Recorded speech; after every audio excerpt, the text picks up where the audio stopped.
গেল 4 মাসে হামে ঝরে গেছে 250-রও বেশি প্রাণ। হাসপাতালে কাতরাচ্ছে হাজারো শিশু। কিভাবে, কি কারণে, কোন পরিস্থিতিতে মারা যাচ্ছে নিষ্পাপ শিশুরা, তার বিশ্লেষণ কি চলছে সঠিকভাবে?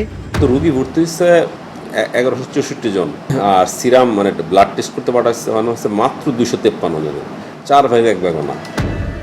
যে কোনো রোগের প্রাদুর্ভাবে মৃত্যুর কারণ বিশ্লেষণ জরুরি, যেখানে উঠে আসে রোগীর ব্যবস্থাপনায় অজানা ঘাটতি কিংবা ফাঁকফোকর ছিল কিনা।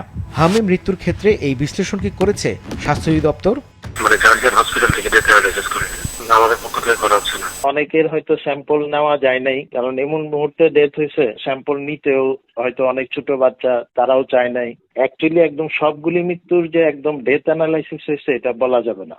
মৃত্যুর পর্যালোচনা দরকার এই কারণে যেন ভবিষ্যতে রোগীদের চিকিৎসার জন্য এখনই চিকিৎসকরা একটা ধারণা পাবেন যে অধিকাংশ রোগী কী সমস্যা নিয়ে আসছে, সেইভাবে তারা হাসপাতালকে প্রস্তুত করতে পারেন এবং দেশের যারা কর্তৃপক্ষ আছেন এই বিষয়ে তারা সেই বিষয়ে কী কী চাহিদা সেটা মেটাতে পারেন।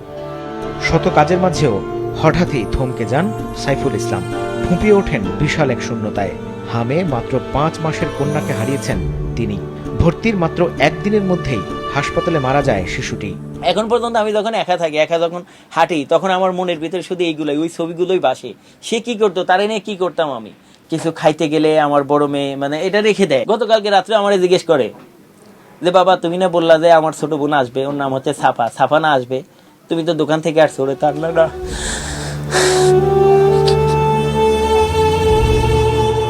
সাইফুল ইসলামের মেয়ে সামিহা ইসলাম সাফা ভর্তি ছিল রাজধানীর সংক্রামক ব্যাধি হাসপাতালে। 22 এপ্রিল পর্যন্ত সেখানে মারা যাওয়া 34 শিশুর তথ্য বিশ্লেষণে দেখা যায় প্রতি 10 মৃত্যুর 3টিই ঘটেছে ভর্তির 24 ঘন্টার মধ্যে, 4টি হয়েছে 2 থেকে 4 দিনের মধ্যে। মৃত শিশুদের অর্ধেকই 6 থেকে 10 মাসের, 32 ভাগ 10 মাসের বেশি, আর 6 মাসের কম বয়সী শিশু ছিল 18 ভাগের মতো। জ্বর হলে অনেক সময় দেখা যায় মায়েরা না প্রথমে বুঝতে পারে না যে এটা আসলেই হামজনিত জ্বর। যখন বুঝতে পারছে তখন আসলে অনেক জায়গায় ঘুরে ফেলে বাচ্চাগুলিকে খারাপ করে ফেলছে। প্রত্যেকেরই সাথে নিউমোনিয়া ছিল, খুব খারাপ হয়ে আসছিল। কেউ বেঁচে গেছে, কেউ মারা গেছে। 34 মৃত্যুর মাত্র 2টি হামের বলে নিশ্চিত করেছে সংক্রামক ব্যাধি হাসপাতাল।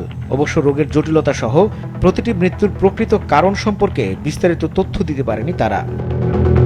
হাম চিকিৎসার জন্য বিশেষায়িত রাজধানীর ডিএনসিসি হাসপাতাল, তাদের কাছ থেকে পাওয়া 9 শিশু মৃত্যুর তথ্য বিশ্লেষণে দেখা গেছে 5 জনই মারা গেছে ভর্তির 24 ঘন্টার মধ্যে।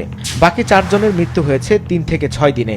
আর সব শিশুই ছিল অপুষ্টির শিকার এবং কেউ হামের টিকা পায়নি অথবা নেয়নি। 90 ভাগ শিশুই মারা গেছে হাম পরবর্তী নিউমোনিয়ায়। এর সাথে যে জটিলতাটি চিকিৎসকদের সবচেয়ে বেশি ভাবাচ্ছে সেটি মস্তিষ্ক ও মস্তিষ্কের আবরণে সংক্রমণ। প্রতি 3 শিশুর 1 জনের ক্ষেত্রে পাওয়া গেছে এই সমস্যাটি।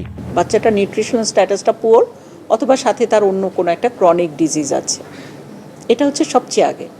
তারপরে হচ্ছে ওই বাচ্চাগুলারই ব্রেন এনকেফালাইটিস বেশি ডেভেলপ করছে। শতকরা 1 ভাগ বা 2 ভাগ এরকম হয়তো আমরা জানি আমাদের যে অতীতের হামের সংক্রমণের জটিলতা, কিন্তু এখানে প্রায় 1/3 আমরা দেখছি যে মস্তিষ্কের প্রদাহ বা সংক্রমণ। তাহলে সংক্রমণটা কোন জায়গায় গিয়েছে, তাদের থাকার পরিবেশটা এবং তাদের শরীরের যে ইমিউনিটি এত নিচে চলে গেছে যে তার মস্তিষ্কে প্রদাহের মতো সমস্যা সৃষ্টি হয়েছে। এমন পরিস্থিতিতে হাম প্রাদুর্ভাবের 4 মাসে ঘটা প্রতিটি শিশু মৃত্যুর কারণ বিশ্লেষণ জরুরি, বলছেন জনস্বাস্থ্য বিশেষজ্ঞরা। এই হামই কিন্তু বাংলাদেশের শেষ দুর্যোগ না, এরপরে ডেঙ্গি আসছে, অজানা রোগের প্রাদুর্ভাব ঘটে মাঝে মাঝে। স্বাস্থ্য দুর্যোগ মোকাবেলা করার জন্য আমরা বসে থাকবো? তারা অসচেতন, তারা জানে না, তারা মূর্খ, তারা বাচ্চাকে নিয়ে হাসপাতালে কেন আসছে না, এগুলো বলে দায় এড়ানো যাবে না। এটা হচ্ছে আপনি চোখ বন্ধ করে থাকা।